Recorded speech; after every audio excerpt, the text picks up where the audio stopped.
ओम शांति। आज है 8 अगस्त 2021 के अव्यक्त महावाक्य। रिवाइज है 28 फरवरी 1988, 28/2/88। आज के मुरली का टाइटल है डबल विदेशी ब्राह्मण बच्चों की विशेषताएं। बाबा हमेशा अपने बच्चों की महिमा गाते रहते हैं ना, तो बाबा आज विशेष विदेशियों के लिए बाबा डबल विदेशी कहता, क्योंकि हम सबका घर है परम धाम और अभी हम इस पराये देश में, जिसको बाबा अभी रावण का देश कहते हैं, यहाँ पर आए। हमारा धाम है परम धाम, तो हम सब इस विदेश में हैं और जो इस भारत देश से भी दूसरे देश में हैं उनको डबल विदेशी कहते हैं। तो आज बाबा डबल विदेशी ब्राह्मण बच्चों की विशेषताएं बताते। आज बाबा बोले, आज भाग्य विधाता बाप दादा अपने श्रेष्ठ भाग्यवान बच्चों को देख हर्षित हो रहे हैं। हर एक बच्चे का भाग्य श्रेष्ठ तो है ही, लेकिन उसमें नंबरवार है। सब भाग्यवान हैं लेकिन नंबरवार है। आज बाप दादा सभी बच्चों के दिल के उमंग उत्साह के दृढ़ संकल्प सुन रहे थे। जब अंदर में उमंग उत्साह आता तो बाबा से कई प्रकार की प्रतिज्ञाएं करते हैं, कई प्रकार के संकल्प लेते हैं। तो बाबा कहते हैं दिल के उमंग उत्साह के संकल्प सुन रहे थे। संकल्प द्वारा जो सभी ने रूह रिहान की। रूह रिहान करना माना बाबा से बात करना, है ना। तो बाबा कहते संकल्प द्वारा जो सभी ने बाबा से रूह रिहान की, वह बाप दादा के पास संकल्प करते ही पहुंच गई। तो संकल्प की शक्ति बहुत पावरफुल शक्ति है। आपने सोचा और हुआ। तो संकल्प की शक्ति वाणी की शक्ति से अति सूक्ष्म होने के कारण अति तीव्र गति से चलती भी है और पहुंचती भी है ना। मुख से बोलने में समय लगता है, लेकिन सोचने में कोई समय नहीं लगता।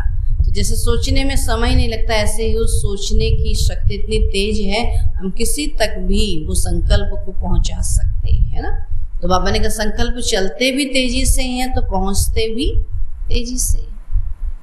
तो रूह रिहान की भाषा है ही संकल्पों की भाषा। तो साइंस वाले आवाज को कैच करते, लेकिन संकल्प को कैच करने के लिए सूक्ष्म साधन चाहिए, है ना। मन सा इतनी क्लियर हो, साफ हो कि हमने सोचा और दूसरे तक पहुंचा। तो बाबा कहते साइंस आवाज को कैच करता, लेकिन संकल्प की शक्ति बहुत सूक्ष्म। बाबा कहते साधन चाहिए। तो बाप दादा हर एक बच्चे के संकल्प की भाषा सदा ही सुनते हैं और संकल्प कैच करते हैं। इसलिए बाबा को बोल कर नहीं करना। क्या करना? बाबा कहते शांति से संकल्प करना, बाबा तक वो पहुंच जाता है। इसके लिए बुद्धि अति सूक्ष्म, स्वच्छ और स्पष्ट आवश्यक है। बुद्धि में बाबा कहते बहुत कम बातें चले और बुद्धि स्वच्छ भी हो और स्पष्ट भी हो, तब ही बाप की रूह रिहान के रिस्पॉन्ड को समझ सकेंगे, है ना। बाबा तो हमारे संकल्प पहुंच जाते हैं, लेकिन बाबा के संकल्प हमारे तक कैसे पहुंचेंगे? जब हमारी बुद्धि साफ होगी, स्वच्छ होगी और बहुत सूक्ष्म होगी। तो बाप दादा के पास सभी की संतुष्टता व सदा खुश रहने के, निर्विघ्न रहने के और सदा बाप समान बनने के श्रेष्ठ संकल्प पहुंच गए और बाप दादा बच्चों के दृढ़ संकल्प के द्वारा सदा सफलता की मुबारक दे रहे हैं ना। संकल्प जो करते हैं वो दृढ़ है, तो जिससे सफलता तो मिलती ही है। तो दृढ़ संकल्प के द्वारा सदा सफलता की मुबारक दे रहे हैं। जहां दृढ़ता है वहां सफलता है ही है। तो यह है श्रेष्ठ भाग्यवान बनने की निशानी कि अपने संकल्प में सदा दृढ़ रहना, हल्के नहीं रहना। हो जाए तो हो जाए, नहीं हुए तो नहीं हुआ, बाबा कहते नहीं कि सदा बाबा कहते हैं अपने संकल्प में दृढ़ रहें, वहां ही सफलता होती है। तो सदा दृढ़ता हो, श्रेष्ठता हो और संकल्प में भी कमजोरी ना हो। बाबा की सोच में भी हमारी कोई कमजोरी ना हो ना। भले शरीर में ताकत नहीं है, लेकिन अगर संकल्प दृढ़ है तो असंभव भी, बाबा ने कल ना कहा, असंभव भी संभव हो सकता है। तो सदा दृढ़ता श्रेष्ठता हो, संकल्प में भी कमजोरी न हो, इसको कहते हैं श्रेष्ठता। बच्चों की विशाल दिल देख बच्चों को सदा विशाल दिल, विशाल बुद्धि, विशाल सेवा और विशाल संस्कार, ऐसे सदा विशाल भव का वरदान भी वरदाता बाप दे रहे हैं। क्या करो? अपने दिल को विशाल करो, बड़ी करो, तो क्या हो जाएगा? बुद्धि भी बड़ी हो जाएगी, फिर सेवा भी बड़ी हो जाएगी, है ना, विशाल हो जाएगी। तो बाबा ने कहा क्या करो? विशाल दिल, विशाल बुद्धि और विशाल सेवा और विशाल संस्कार। तो सदा विशाल भव का वरदान भी वरदाता बाप दे रहे हैं। तो विशाल दिल अर्थात बेहद के स्मृति स्वरूप, है ना, हद के स्मृति स्वरूप नहीं। अरे भूल गया तो कहना ही नहीं है। स्मृति कैसी होगी? बहुत बेहद की होगी। तो हर बात में बेहद अर्थात विशाल, और जहां बेहद है तो कोई भी प्रकार की हद अपने तरफ आकर्षित नहीं कर सकती है। इसको ही बाप समान कर्मातीत फरिश्ता जीवन कहा जाता है ना। जब विशाल दिल है और विशाल बुद्धि है, तो जहाँ विशालता है तो हद में बाबा कहते कहीं नहीं फंसेंगे, और तभी उसको फरिश्ता जीवन कहेंगे ना। फरिश्ता माना जिसका स्पर्श से रिश्ता नहीं, अर्श से रिश्ता है, ऊंचाइयों से बाबा से रिश्ता है। इस दुनिया से बाबा कहते केवल सेवा का रिश्ता है ना। तो तब कहेंगे कर्मातीत फरिश्ता जीवन।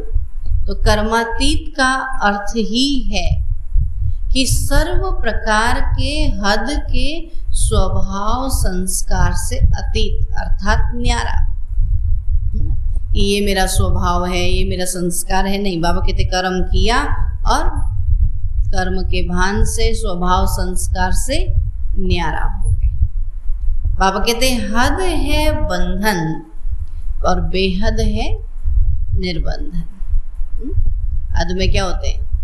बंधे रहते हैं ना, और बेहद में निश्चिंत होते हैं। तो सदा इसी विधि से सिद्धि को प्राप्त करते रहेंगे।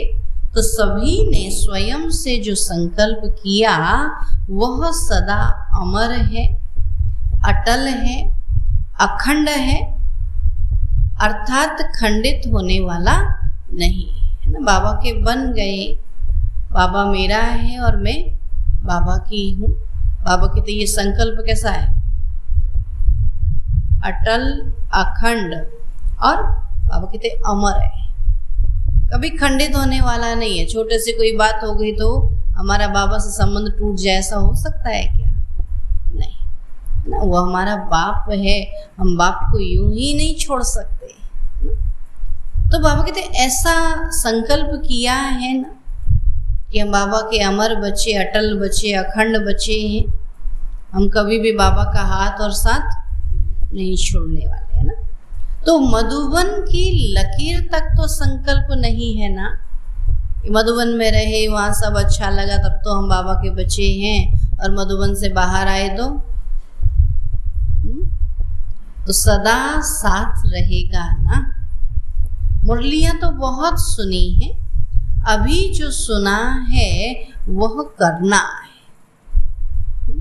सुनना तो बहुत आसान है, लेकिन मेहनत है करने में। तो बाबा कहते हैं अभी तक जो सुना है वो प्रैक्टिकल में करना है, क्योंकि साकार सृष्टि में संकल्प, बोल और कर्म, इन तीनों का महत्व है, और तीनों में ही महानता है। जो सोचा वो बोला और वही किया, तब महान कहेंगे, है ना। सोचा कुछ, बोला कुछ, किया कुछ, उसको महान कहेंगे? बाबा कहते नहीं, कि तीनों का महत्व है और तीनों में ही महानता है। इसको ही संपन्न स्टेज कहा जाता है, कि हम जैसा सोचते हैं वैसा ही बोलते हैं और वैसा ही कर्म करते हैं।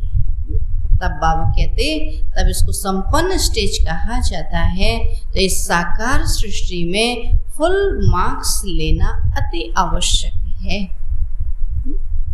अगर कोई समझे कि संकल्प तो मेरे बहुत श्रेष्ठ हैं, लेकिन कर्म व बोल में अंतर दिखाई देता है, तो कोई मानेगा? क्या कहेगा? कि तुम्हारे अंदर में क्या चल रहा, कौन देख रहा है? हम तो क्या देखेंगे? तुम्हारे बोल और कर्म देखेंगे। आप कितना ही अच्छा सोच लो, लेकिन हमारे कर्म हमको दिखाई देते हैं ना, कि हम कर्म कैसा कर रहे हैं वो दिखाई देता है। तब बाबा कहते कोई कितना भी कहे कि हम बहुत अच्छा सोचते हैं, संकल्प मेरे बहुत अच्छे हैं, लेकिन कर्म व बोल में अंतर दिखाई देता है, तो कोई मानेगा कि ये अच्छे संकल्प करते हैं?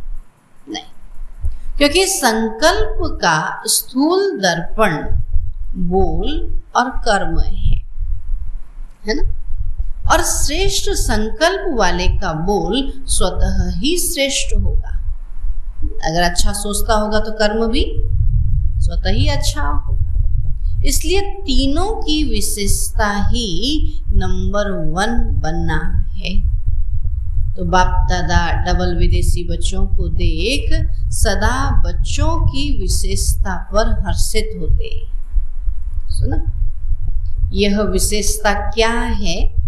जैसे ब्रह्मा बाप के श्रेष्ठ संकल्प द्वारा, श्रेष्ठ संकल्प के आह्वान द्वारा दिव्य जन्म प्राप्त किया है ना। बाबा के समय तो नहीं आए, लेकिन जब भी बाबा थे तब तक बाबा कहते थे विदेश में सेवा हो, ऐसे प्रदर्शनी हो, ऐसे बच्चे निकले, तो आह्वान किया है ना, और आह्वान से जन्म हुआ है। तो ब्रह्मा बाबा के श्रेष्ठ संकल्प, बाबा के श्रेष्ठ आह्वान द्वारा दिव्य जन्म प्राप्त किया है। तो ऐसे ही श्रेष्ठ संकल्प की विशेष रचना होने के कारण अपने संकल्पों को श्रेष्ठ बनाने के विशेष अटेंशन में रहते हैं। जैसे बाबा ने श्रेष्ठ संकल्प किए तो हमको रचा, तो हम भी क्या करें फिर? श्रेष्ठ संकल्प करके नई दुनिया बनाए, औरों को रचे।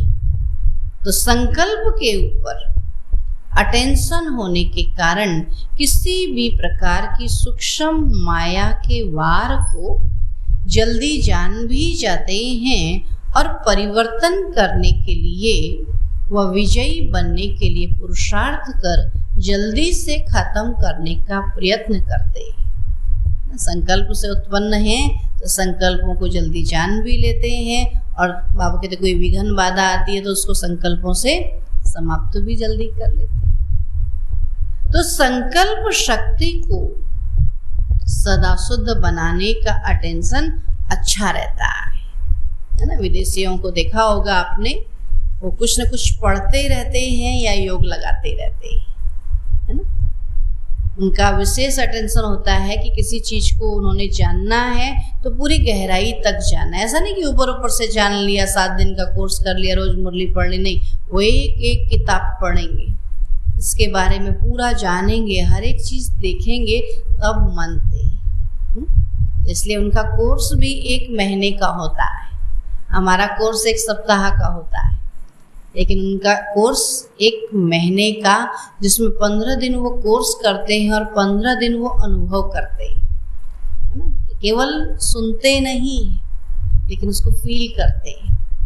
तो अपने को चेक करने का अभ्यास अच्छा रहता है, और सूक्ष्म चेकिंग के कारण छोटी गलती भी महसूस कर बाप के आगे और निमित्त बने हुए बच्चों के आगे रखने में साफ दिल है। इसलिए इस विधि से बुद्धि में किचड़ा इकट्ठा नहीं होता है। मेजॉरिटी साफ दिल से बोलने में संकोच नहीं करते। जो भी बात है उसको बाबा के आगे, या जो निमित्त आत्मा है उनके आगे बिल्कुल दिल खोल करके साफ बोलते हैं। बाबा कहते बोलने में संकोच नहीं करते, इसलिए जहाँ स्वच्छता है वहाँ देवताई गुण सहज धारण हो जाते हैं। जब किचड़ा निकल जाएगा तो फिर क्या होगा? अच्छाई होगी ना। तो बाबा कहते दिव्य गुणों की धारणा अर्थात आह्वान करने की विधि है ही स्वच्छता, है ना। अपने यहाँ भी जब देवी का आह्वान करते हैं, देवताओं का आह्वान करते तो उससे पहले क्या करते हैं? स्वच्छता लाते हैं ना। घर की भी स्वच्छता करते हैं, तन की भी करते हैं, तो मन की भी करते हैं ना। घर को जिस दिन पूजा पाठ करना होता है तो घर भी स्वच्छ करते हैं, और विशेष क्या करते हैं? भूखे रहते हैं, सोचते हैं मुख भी जूठा ना करे, है ना। लेकिन मन में व्यर्थ संकल्प भी नहीं चलाना, कोई भी अशुद्धि नहीं लाना है। तब बाबा कहते जब दिव्य गुणों की धारणा करते अर्थात देवताओं की धारणा कर, देवता बनने की धारणा करते हैं तो क्या करना पड़ेगा? उसकी विधि है आह्वान, और आह्वान करने की विधि है स्वच्छता। और जहाँ स्वच्छता होगी वहीं क्या होंगे? दैवी गुण आएंगे ना।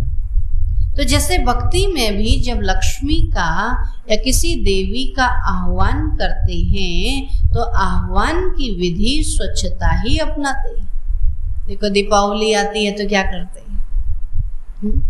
एक लक्ष्मी को बुलाने के लिए सारा घर साफ करते हैं, नए कपड़े पहनते हैं, नई चीजें लाके रखते हैं, समझते तब देवी आएगी। और मुझे देवी बनना है तो मुझे भी तो अपने अंदर क्या लानी पड़ेगी? स्वच्छता लानी पड़ेगी ना। अब बाबा कहते हैं कि आह्वान की विधि स्वच्छता ही अपनाते हैं, तो यह स्वच्छता का श्रेष्ठ स्वभाव दैवी स्वभाव को स्वतः ही आह्वान करता है ना। अगर हम अपने अंदर स्वच्छता लाते हैं तो अपने आप से ही हमारे अंदर क्या आएंगे? दैवी गुण आएंगे। तो यह विशेषता मेजॉरिटी डबल विदेशी बच्चों में है, इसलिए तीव्र गति से आगे बढ़ने का गोल्डन चांस ड्रामा अनुसार मिला हुआ है। इसको ही कहते हैं लास्ट सो फास्ट। तो विशेष फास्ट जाने की यह विशेषता ड्रामानुसार मिली हुई है, और इस विशेषता को सदा स्मृति में रख लाभ उठाते चलो। स्वच्छता रखो और बाबा कहते आगे बढ़ते चलो। आया, स्पष्ट किया और गया। अगर कोई संकल्प ऐसा आया तो सुनाया, और जहाँ सुना दिया तो वो चला जाता, और छिपा लिया तो बैठ जाता है ना। कोई मेहमान आया, आपने उसको स्वागत किया, बिठाया, खिलाया पिलाया और भेज दिया, और आया और कमरे में छिपा दिया तो फिर जाएगा? फिर तो क्या कहेगा? इसने तो छिपाया है, तभी तो बैठे रहो यहीं। तब बाबा कहते कि कोई भी स्मृति में संकल्प आया, स्पष्ट किया और गया, इसको ही कहते हैं पहाड़ को रुई समान बनाना। रुई सेकंड में उड़ती है ना, और पहाड़ को कितना समय लगेगा? तो स्पष्ट किया, बाप के आगे रखा, और स्वच्छता की विधि से फरिश्ता बना, उड़ा। इसको कहते हैं लास्ट सो फास्ट गति से उड़ना। ऐसा नहीं कि संकल्प नहीं आते, सबको संकल्प विकल्प आते हैं, लेकिन सुना करके बाबा को लिख करके दे करके खत्म कर देना है। तो ड्रामा अनुसार यह विशेषता मिली हुई है। तो बाप दादा देखते भी हैं, कई बच्चे चेक भी करते हैं और अपने को चेंज भी करते हैं, क्योंकि लक्ष्य है कि हमें विजयी बनना ही है। मेजॉरिटी का यह नंबर 1 लक्ष्य है। और दूसरी विशेषता है कि जन्म लेते, वर्षा प्राप्त करते सेवा का उमंग उत्साह स्वतः ही रहता है ना। पहला स्वच्छता का गुण है और दूसरा सेवा का उमंग उत्साह कि हम बाबा के बने हैं तो सेवा तो हमको ही करनी है। सेवा में लग जाने से एक तो सेवा का प्रत्यक्ष फल खुशी भी मिलती है और सेवा से विशेष बल भी मिलता है ना। मधुबन में देखा है ना, हम तो जाते हैं ज्ञान सुनते हैं और हम सुनते बड़ा पहाड़ तोड़ दिया जाके सो जाते हैं, लेकिन विदेशियों को देखा होगा वो फ्री टाइम में या तो सेवा करने जाएंगे और या फिर योग करने जाएंगे, वो सोने नहीं जाते। हमारे भारत में ये एक क्या कहेंगे सिस्टम बनाया, जहाँ फ्री हो तो सो जाओ, लेकिन बाहर में पता है कि हमको 12 घंटे काम करना है तो हमको सोना नहीं है, तो 12 घंटे करना है तो करना है ना। तो वो वही रूटीन फिर मधुबन में भी अपनाते हैं। उस टाइम को योग के बाबा के रूम में जाके बैठते है ना। तब बाबा कहते हैं या तो सेवा करेंगे या फिर योग करेंगे। तो सेवा का प्रत्यक्ष फल खुशी भी मिलती है और सेवा से विशेष बल भी मिलता है। जैसे दुनिया में भी होता है ना, जब एक्सरसाइज करते हैं तो क्या होता है, शरीर में ताकत आ जाती है। ऐसे सेवा करने से हमको बल भी मिलता है और सेवा में बिजी रहने के कारण निर्विघ्न बनने में भी सहयोग मिलता है। अभी क्या होगा, पूरा टाइम सेवा में बिजी रहेंगे तो कोई कुछ भी नहीं कहेगा, तो क्या होंगे, निर्विघ्न रहेंगे। जब फ्री होते हैं तभी व्यर्थ संकल्प चलते हैं, कोई भी आकर के व्यर्थ बातें करते हैं। और जब सेवा में ही बिजी हैं तो क्या होंगे, कोई कुछ नहीं कहेगा, कोई कुछ नहीं सुनेगा, तो निर्विघ्न रहेंगे ना। तो निर्विघ्न बनने में भी सहयोग मिलता है। तो सेवा का उमंग उत्साह स्वतः ही आना, समय निकालना या अपना तन मन धन सफल करना, यह भी ड्रामा अनुसार विशेषता की लिफ्ट मिली हुई है। कोई कहना नहीं पड़ता कि ये सेवा करो, अपने आप से अपने तन मन धन से स्वतः सेवा कर। जो स्वतः करे वही तो सेवा कही जाएगी ना। अगर जो कहने से किया तो वो तो क्या हो गया, फिर वो तो ड्यूटी हो गई। तो स्वच्छता, स्वतः बाबा कहते स्वतः उमंग उत्साह से, अपने उमंग उत्साह से सेवा करना, अपना समय निकालना, अपने तन मन धन को सफल करना, ये भी ड्रामानुसार उनको विशेषता की लिफ्ट मिली हुई है। अपनी विशेषताओं को जानते हो ना, इस विशेषताओं से अपने को जितना आगे बढ़ाने चाहो उतना बढ़ा सकते हो। तो ड्रामा अनुसार किसी भी आत्मा का यह उलहना नहीं रह सकता कि हम पीछे आए, इसलिए आगे नहीं बढ़ सकते। नहीं, ये अपनी दिल है। आप भले पीछे आए हैं, लेकिन अपनी दिल से आप अपना भाग्य बना सकते हो। आप जैसा सेवा करोगे वैसा भाग्य बनेगा। जितना योग लगाओगे उतना बाबा के तो संकल्प सही रहेंगे, तो अपना भाग्य तो खुद अपने हाथ में है ना। ऐसा कोई नहीं कह सकता हम पीछे आए इसलिए आगे नहीं बढ़ सकते। डबल विदेशी बच्चों को अपनी विशेषताओं का गोल्डन चांस है।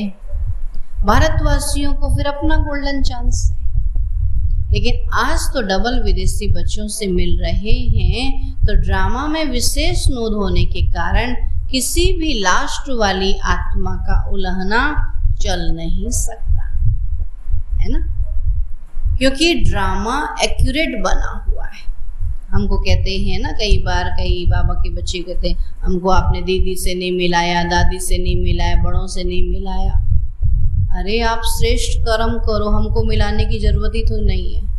आप यही क्या कहेंगे, इतना अच्छा कर्म किया आप आगे आओ, अपने आप से बुलाएंगे ना। अब हम करें धरें तो कुछ नहीं, और आगे जाके मिलने जाए तो क्या कहेंगे उनसे, हम कौन है?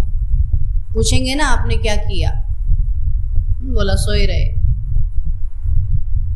ये कोई बात है भला? तो श्रेष्ठ कर्म आप ही, विदेशी आप ही आगे क्यों बढ़ते? क्योंकि वो क्या करते हैं, कुछ नई नई सेवाएं करते हैं ना।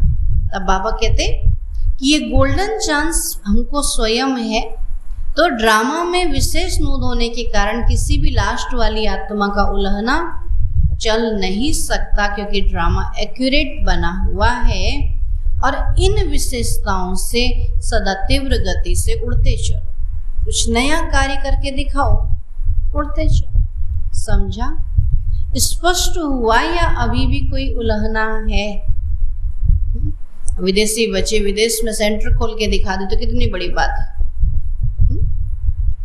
विदेश में जहाँ कहते कोई सुनता ही नहीं है, वहाँ सेंटर खोल दे, वहाँ ढेर बच्चे आ जाएं तो कितना महिमा करेंगे। तब बाबा कहते दिल खुश मिठाई तो बाप को खिला दी है। दृढ़ संकल्प किया अर्थात दिल खुश मिठाई बाप को खिलाई तो यह अविनाशी मिठाई है। तो सदा ही बच्चों का भी मुख मीठा और बाप का भी मुख मीठा है ही, लेकिन फिर और भोग नहीं लगाना। दिल खुश मिठाई का ही भोग लगाना। स्थूल भोग तो जो चाहे लगाना, लेकिन मन के संकल्प का भोग सदा दिल खुश मिठाई का ही लगाते रहना, है ना। कभी भी उदासी का भोग नहीं लगा, सदा क्या रहे, दिल खुश रहे। तो बाप दादा सदा कहते हैं कि पत्र भी जब लिखते हो तो सिर्फ 2 अक्षर का पत्र सदा बाप को लिखो। वो 2 शब्द कौन से हैं? ओके, क्या लिखते हैं? ओ और के। न इतने कागज जाए, न स्याही जाए और न समय जाएगा, बचत हो जाएगी। ओके अर्थात बाप भी याद है और राज्य भी याद है। और जब लिखते हो तो बाप का चित्र बन जाता है। बाबा कैसा है? निराकार है ना। तो ओ जब लिखते हैं तो निराकार बाबा का चित्र बन जाता है। और के अर्थात किंगडम, हमारी जो राजधानी है, के माना किंगडम हो जाता है। ये बाबा याद है तो राजधानी निश्चित। तो बाबा कहते हैं तो ओके लिखा तो बाप और वर्षा दोनों याद आ जाएगा ना। इसलिए बाबा कहते थे, बाबा पीछे बाद में भी कहते ओके लिखो, ऑल किंगडम, कि सारा राज्य क्या है, मेरा है, मैं सारी राजधानी लेने वाला हूँ। ओके लिखो, हर बात में क्या कर दो ओके। कोई भी पत्र लिखो उसमें ये हो गया वो हो गया कुछ नहीं लिखो, बस ओके लिखो। ये बाबा याद है, राजधानी याद है। तो पत्र लिखो लेकिन 2 शब्दों में, तो पत्र पहुंच जाएगा। बाकी दिल की उमंगों को तो बाप दादा जानते हैं। प्यार के दिल की बातें तो दिलाराम बाप के पास पहुंच ही जाती है। और यह पत्र लिखना तो सभी को आता है ना। भाषा न जानने वाला भी लिख सकता है। इसमें भाषा भी सभी की एक ही हो जाएगी। और यह पत्र पसंद है ना। अच्छा, आज पहले ग्रुप का लास्ट दिन है। वहाँ पहले से जब ग्रुप आते थे तो बाबा से मिलते थे, जैसे 2 बारी 4 बारी, विदेशी 4 बारी मिलते थे, भारत वाले 2 बारी मिलते थे। और 1-1 महीना विदेशी रह के जाते थे, क्योंकि पहले तो वीज़ा मिलना मुश्किल, इतना पैसा खर्च करके आएंगे तो 4 दिन रह के थोड़ी जाएंगे, है ना। भारतवासी तो साल में 4 बार जाके मिल सकते हैं, लेकिन उनको एक ही बार में 4 बार चांस दिया जाता था, है ना। तो इसलिए बाबा क्या कहते हैं, आज पहले ग्रुप का लास्ट दिन है। प्रॉब्लम्स तो सब खत्म हो गई, बाकी टोली खाना और खिलाना है। बाकी क्या रहा, अभी औरों को ऐसा बनाना है। सेवा तो करनी है ना, तो निर्विघ्न सेवाधारी बनो। ऐसी सेवा करो जो हमारे विघ्न भी खत्म हो जाएं और दूसरों के भी खत्म हो जाएं। ऐसी सेवा नहीं करो जहां हमारे भी विघ्न पैदा हो जाएं, दूसरे के भी हो जाएं। तो निर्विघ्न सेवाधारी बनो। अच्छा, सदा बाप समान बनने के उमंग उत्साह से उड़ने वाले, सदा स्वयं को चेक कर चेंज कर संपूर्ण बनने वाले, सदा संकल्प बोल और कर्म तीनों में श्रेष्ठ बनने वाले, सदा स्वच्छता द्वारा श्रेष्ठता को धारण करने वाले। जहाँ स्वच्छता होंगे उसी को श्रेष्ठ कहेंगे ना। ऐसे तीव्र गति से उड़ने वाली विशेष आत्माओं को बाप दादा का याद प्यार और नमस्ते। हम रूहानी बच्चों की रूहानी बाप दादा को नमस्ते नमस्ते नमस्ते। फिर बाबा ने ऑस्ट्रेलिया ग्रुप के छोटे बच्चों से बाप दादा ने मुलाकात की। सभी गॉडली स्टूडेंट होना, रोज स्टडी करते हो, जैसे वह स्टडी रोज करते हो ऐसे यह भी करते हो। मुरली सुनना अच्छा लगता है, समझ में आती है। मुरली क्या होती है? बाप को रोज याद करते हो, सुबह उठते गुड मॉर्निंग करते हो, कभी भी गुड मॉर्निंग मिस नहीं करना, गुड मॉर्निंग भी करना, गुड नाइट भी करना, और जब खाना खाते हो तब भी याद करना। ऐसे नहीं कि भूख लगती है तो बाप को भूल जाओ, खाने के पहले जरूर याद करना। याद करेंगे तो पढ़ाई में बहुत अच्छे नंबर ले लेंगे, क्योंकि जो बाप को याद करते हैं वह सदा पास होंगे, कभी फेल नहीं हो सकते। तो जो सदैव पास होते हो, अगर पास न हुए तो सब कहेंगे यह शिव बाबा के बच्चे भी फेल होते हैं। तो रोज मुरली की एक पॉइंट अपनी माँ से जरूर सुनो। अच्छा, बहुत भाग्यवान हो जो भाग्य विधाता की धरनी पर पहुँचे हो। बाप से मिलने का भाग्य मिला है, यह कम भाग्य नहीं। मधुबन भूमि में पहुंचना ये कोई कम बड़ा भाग्य नहीं। रव्यक्त बाप दादा से पर्सनल मुलाकात है ना, एक एक पार्टी मिलती थी। पहला है बाप द्वारा मिले हुए सर्व खजानों को सर्व आत्माओं प्रति लगाने वाली, भरपूर बन औरों को भी भरपूर बनाने वाली आत्मा हो। मुझे मिला है तो मैं सबको। कितने खजाने भरपूर हैं। जो भरपूर होता है वो सदा बांटता है। अविनाशी भंडारा लगा हुआ है, जो आए भरपूर होकर जाए, कोई खाली नहीं जा सकता। इसको कहते हैं अखंड भंडारा। कभी महादानी बन दान करते, कभी ज्ञानी बन ज्ञान अमृत पिलाते, कभी दाता बन धन देवी बन धन देते। ऐसे सर्व की शुभ आशाएं बाप द्वारा पूर्ण कराने वाले हो। जितना खजाना बांटते उतना और बढ़ते जाते। इसको कहते हैं सदा माला माल, कोई भी खाली हाथ न जाए। सबके मुख से यही दुआएं निकले कि वह हमारा भाग्य। ऐसे महादानी वरदानी बन, सच्चे सेवाधारी बन।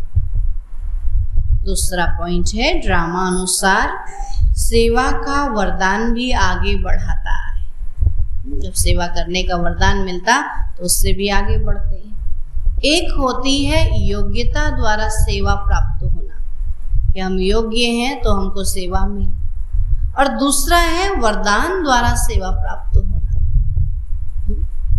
बाबा ने वरदान दिया तो हमको सेवा मिली। तो स्नेह भी सेवा का साधन बनता है। भाषा भल न भी जानते हो, लेकिन स्नेह की भाषा सभी भाषाओं से श्रेष्ठ है। नहीं? दादी विदेश गई, भाषा नहीं जानती थी, लेकिन सबको इतना प्यार दिया, स्नेह दिया, इतना योग में रही, तो सबने भाषा नहीं समझी लेकिन भाषा समझी। तो स्नेह भी सेवा का साधन बनता, भाषा भल न भी जानते हो, लेकिन स्नेह की भाषा सभी भाषाओं से श्रेष्ठ है।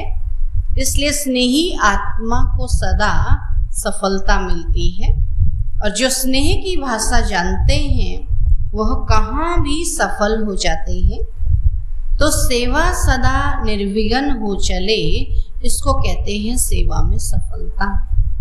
तो स्नेह की विशेषता से आत्माएं तृप्त हो जाती हैं। स्नेह के भंडारे भरपूर हैं, इसे बांटते चलो। जो बाप से भरा है वह बांटो। बाबा ने जो हमारे अंदर ज्ञान भरा है वो बांटो। यह बाप से लिया हुआ स्नेह ही आगे बढ़ाता रहेगा, है ना। बाबा का स्नेह, जैसे बाबा हमको स्नेह देता, ऐसे हम भी औरों को स्नेह दे तो बढ़ते रहे। तीसरा है, स्नेह का वरदान भी सेवा के निमित्त बना देता है। बाबा से स्नेह है तो औरों को भी बाप के स्नेही बनाए समीप ले आते। हम दूसरों को ज्ञान सुनाते हैं और हम समझते हैं कि ज्ञान सुन करके बाबा के नजदीक आएंगे, लेकिन नहीं। बाबा ने क्या कहा? वो बाबा के नजदीक तब आएंगे जब वो आपका बाबा से प्यार देखेंगे। नहीं, मेरा बाबा से कितना प्यार है। अगर मेरा प्यार नहीं है तो मैं दूसरे का भी बाबा से प्यार नहीं जुटा सकती, है ना। एक दिल वाले, एक दिमाग वाले। दिमाग वाले ज्ञान समझा सकते हैं, बाबा से प्यार नहीं जुटा सकते हैं। और दिल वाले भले ज्ञान नहीं सुना सकते, लेकिन बाबा से दिल जुड़ा सकते हैं। तो अभी क्या चाहिए? दिमाग चाहिए, दिल चाहिए? दिल चाहिए, है ना। दिमाग तो दुनिया वालों के पास बहुत है, तभी दिल वाले बनना है ना। तो स्नेह बाबा से है तो दूसरे भी बाबा से स्नेही हो जाएंगे। जैसे बाबा के स्नेह ने आपको अपना बना लिया तो सब कुछ भूल गया, ऐसे अनुभवी बन औरों को भी अनुभवी बनाते रहो। सदा बाबा के स्नेह के पीछे कुर्बान जाने वाली आत्मा हूँ, इसी नशे में रहो। बाप और सेवा यही लगन आगे बढ़ने का साधन है। चाहे कितना भी कोई बात आए, लेकिन बाप का स्नेह सहयोग दे आगे बढ़ाता है, क्योंकि स्नेही को स्नेह का रिटर्न पदम गुना मिलता है। स्नेह ऐसी शक्ति है जो कोई भी बात मुश्किल नहीं लगती, क्योंकि स्नेह में खो जाते हैं। इसको कहते हैं परवाने क्षमा पर फिदा हुए। चक्र लगाने वाले नहीं। कई बोलते हैं ना, हम आए हैं देखने के लिए यहाँ क्या होता है। हम देखने के लिए नहीं आए, हम किस लिए आए? बाबा के बनने के लिए, है ना। नसीब वालों को भगवान मिलता है ना, और नसीब वालों को ये ज्ञान समझ में आता है ना। तो हम बाबा को देखने के लिए नहीं, इसलिए आए हैं बाबा का बनने के लिए, है ना। बाप समान बनने के लिए क्षमा पर फिदा होने वाले हैं, चक्र लगाने वाले नहीं, फिदा होने वाले। तो प्रीत की रीति निभाने वाले। और प्रीत की रीति में क्या होता है? मरना होता है। समा परवाने पर फिदा होता है, माना उसके साथ में मर जाता है। तो मरना पड़ता है देह अभिमान से। बाबा कहते अवगुणों से, अपने अहम वहम सबसे मरना होता है ना। तब बाबा कहते कि हम किस लिए आए हैं? प्रीत की रीति निभाने वाले। तो स्नेह और शक्ति दोनों के बैलेंस से सदा आगे बढ़ते और बढ़ाते चलो। बैलेंस ही बाप की ब्लेसिंग दिलाता है और दिलाता रहेगा। बड़ों की छत्र छाया भी सदा आगे बढ़ाती रहेगी। तो बाप की छत्र छाया तो है ही, लेकिन बड़ों की छत्र छाया भी गोल्डन ऑफर है। तो सदा आफरीन मनाते हुए आगे बढ़ते चलो, तो भविष्य स्पष्ट होता जाएगा। जुग जुग सिख सिख मर मर, बाबा के जैसे जैसे करेंगे तो ऐसे क्या होगा? बड़ों की आशीर्वाद मिलती जाएगी और भविष्य स्पष्ट होता जाएगा कि हाँ, ये भविष्य में क्या बनने वाले हैं, वो भी स्पष्ट होता जाएगा। चौथा है, हर कदम में बाप का साथ अनुभव करने वाले होना। जिन बच्चों को बाप ने विशेष सेवा के अर्थ निमित्त बनाया है, तो निमित्त बनाने के साथ साथ सेवा के हर कदम में सहयोगी भी बनता है ना। बाबा कहते सेवा करता है तो बाबा का सहयोगी भी बनता है। तो भाग्य विधाता ने हर एक बच्चे को भाग्य की विशेषता दी हुई है ना। हम हर एक बच्चे क्या है, भाग्यशाली। भाग्यशाली इसलिए है क्योंकि स्वयं भाग्यवान भाग्य विधाता जो है वो हम बच्चों को हमारे श्रेष्ठ कर्म करने के लिए ज्ञान देता है और श्रेष्ठ कर्म करने में मदद देता है, तभी तो भाग्य बनता है। तब बाबा क्या कहता कि भाग्य विधाता ने हर एक बच्चे को भाग्य की विशेषता दी हुई है और उसी विशेषता को कार्य में लगाते सदा आगे बढ़ते और बढ़ाते चलो। सेवा तो श्रेष्ठ ब्राह्मण आत्माओं के पीछे पीछे आने वाली है ना। ऐसा समय आएगा, कहते थे कि खाने के लिए फुर्सत नहीं होगी, और वो समय अभी आ गया है। बोलते अपने खाने का समय छोड़ दो, अभी हमको ज्ञान सुनाओ, है ना। तो सेवा तो पीछे पीछे, जो सेवाधारी होंगे उनके पीछे। हम ये तो कह ही नहीं सकते सेवा है ही नहीं। अगर आप सेवाधारी हो तो आपके पीछे पीछे आएंगे, हाँ हमको भी बता दो, हमको भी सुना दो। और अगर सुनने वाले नहीं है तो फिर क्या कहेंगे, तो सुनते खुद ही नहीं सुनते तो हमको क्या सुनाएंगे। तो सेवा तो पीछे पीछे आती। जहाँ लाइट होती है ना वहाँ परछाई जरूर आती है। लाइट पड़ेगी तो पीछे पीछे क्या होगा, परछाई आती है। ऐसे आप डबल लाइट हो तो आपके पीछे सेवा भी परछाई के समान आएगी।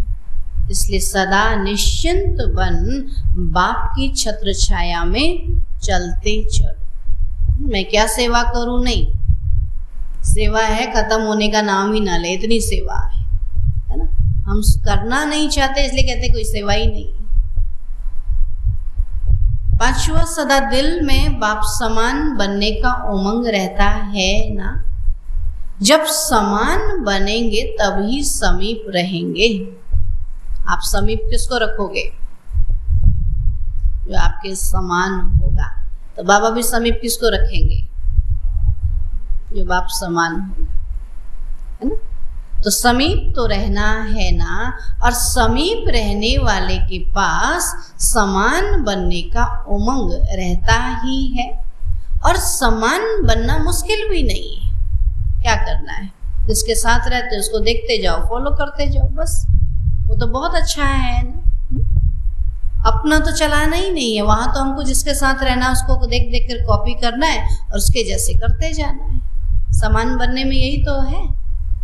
अगर समान नहीं बनना है, हम फिर किसी के बीच में भी रह जाए। जैसे देखते हैं ना, कई चीजें ऐसे होती हैं, जैसे हम पहले से देखते हैं ना, पिनालो का पत्ता होता है, उसमें कितना ही पानी डालो टिकता ही नहीं। ऐसे जो बाबा के बनने ही नहीं, उनको कहीं भी रखेंगे तो फिर क्या होगा, समान बनेंगे नहीं, उसमें कुछ टिकेगा ही नहीं, है ना। ऐसे बाबा कहते हैं हमारे बुद्धि भी कैसा होती है, इसमें कुछ टिकता ही नहीं, तो टिकाना पड़ेगा ना। तब बाबा कहते हैं कि समान बनेंगे तभी समीप रहेंगे। समीप तो रहना है ना, या दूर दूर ही रहना है, हाँ। आखिर में बाबा ने कहा है जब विनाश होगा तो सबको एक जगह, एक जगह रहना पड़ेगा, एक ही कमरे में सोना पड़ेगा, एक ही थाली में खाना पड़ेगा। कर पाएंगे? बोलो। बोला हम अपने बच्चों से तो कर नहीं पाते, औरों से क्या करेंगे। उस घड़ी क्या होगा, तब बाबा अभी से कहता है कि सबका नेचर एक जैसा हो, सब एक समान हो, तब जाकर के साथ में रह पाएंगे। नहीं तो अंत में ब्राह्मणों में ही युद्ध हो जाएगा। इसलिए हाँ, रास करनी पड़ेगी ना, वो अभी करनी पड़ेगी ना। अभी से जब करेंगे तभी तो वो संस्कार बनेगा। अभी तो संस्कार बना ही नहीं है ना। अभी तो क्या न्यारा प्यारा रहने का, हम ब्राह्मणों से भी न्यारा प्यारा रह जाते हैं ना, आपस में एक दूसरे की भी सुनते नहीं हैं, मानते नहीं हैं। तब बाबा क्या कहता, बाप समान बनना। बाबा बच्चों के साथ भी रहा तो बुढ़ों के साथ भी रहा, तो माताओं के साथ भी रहा, तो भाइयों के साथ भी रहा। बाबा ने थोड़ी कहा ये माताएं इनको नहीं ज्ञान सुनाऊंगा, ये बुढ़िया है इसको नहीं सुनाऊंगा, ये बच्चा है इसको नहीं सुनाऊंगा, ऐसा कहा कभी? बाबा ने सबके साथ समान रहा। तो बाप समान बनना है तभी समीप रह सकेंगे, तभी बाबा मधुबन में बुलाएगा। तो समान बाबा कहते हैं अगर समीप रहने के पास समान बनने का उमंग रहता ही है और समान बनना मुश्किल भी नहीं है, सिर्फ जो भी कर्म करो तो कर्म करने के पहले यह स्मृति में लाओ कि यह कर्म बाप कैसे करते। तो यह स्मृति स्वतः बाप के कर्म जैसा फॉलो कराएगी, है ना। जैसे हम लौकिक में भी देखते हैं ना, अभी पहले तो इतना माँ बाप को नोट नहीं करते हैं, लेकिन जैसे जैसे उम्र होती जाती फिर क्या कहते हैं, नहीं हमारे माँ बाप ना ऐसे करते थे इस काम को, हम भी ऐसे करें, है ना। तो फिर धीरे धीरे आपके बच्चे भी कहते नहीं हमारी मम्मी ने ऐसा सिखाया तो ऐसे करो, तो धीरे धीरे उनकी नेचर क्या बन जाती है, माँ बाप समान बन जाती है। तो ऐसे यहाँ भी बाबा कहते हैं हमारे माँ बाप कौन है, मम्मा बाबा है ना। लेकिन हमने जब मम्मा बाबा को सुना होगा, पढ़ा होगा, तभी तो फॉलो करेंगे। तो उसके लिए हमको क्या करना पड़ेगा, फिर उनका अनुभव पढ़ना होगा, उनकी जीवन कहानी पढ़नी होगी। किसने पढ़ी बाबा की जीवन कहानी? अभी जिन्होंने नहीं पढ़ी वो पढ़ना, तभी तो बाप समान बनेंगे, नहीं तो आप ही समान रह जाएंगे। तो स्मृति स्वतः बाप के कर्म जैसा फॉलो कराएगी, इसमें बैठकर सोचने की बात नहीं है। सीढ़ी उतरते चढ़ते भी सोच सकते हो, बहुत सहज विधि है। तो सिर्फ बाप से मिलान करते चलो और यही याद रखो कि बाप समान अवश्य बनना ही है। तो हर कर्म में सहज ही सफलता का अनुभव करते रहेंगे।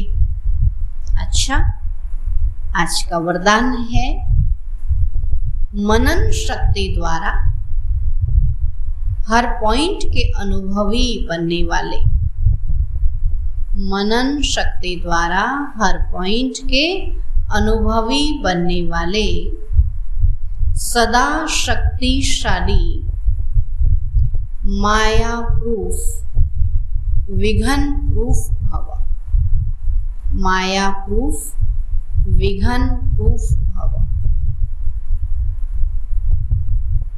बाबा कहते हैं जैसे शरीर की शक्ति के लिए पाचन शक्ति व हजम करने की शक्ति आवश्यक है, खाली खाने की शक्ति नहीं होनी चाहिए। तो उसके लिए क्या चाहिए, हजम भी हो ना, जो खा रहे हैं तो हजम करने की पाचन शक्ति भी आवश्यक है। ऐसे आत्मा को शक्तिशाली बनाने के लिए मनन शक्ति चाहिए। जो ज्ञान सुना उसका हम क्या करें, मनन करें। अभी ज्ञान सुन के याद रखेंगे तभी तो मनन करेंगे। तो मनन शक्ति चाहिए और मनन शक्ति द्वारा अनुभव स्वरूप हो जाना, यही सबसे बड़े से बड़ी शक्ति है। ऐसे अनुभवी कभी धोखा नहीं खा सकते, सुनी सुनाई बातों में विचलित नहीं हो सकते।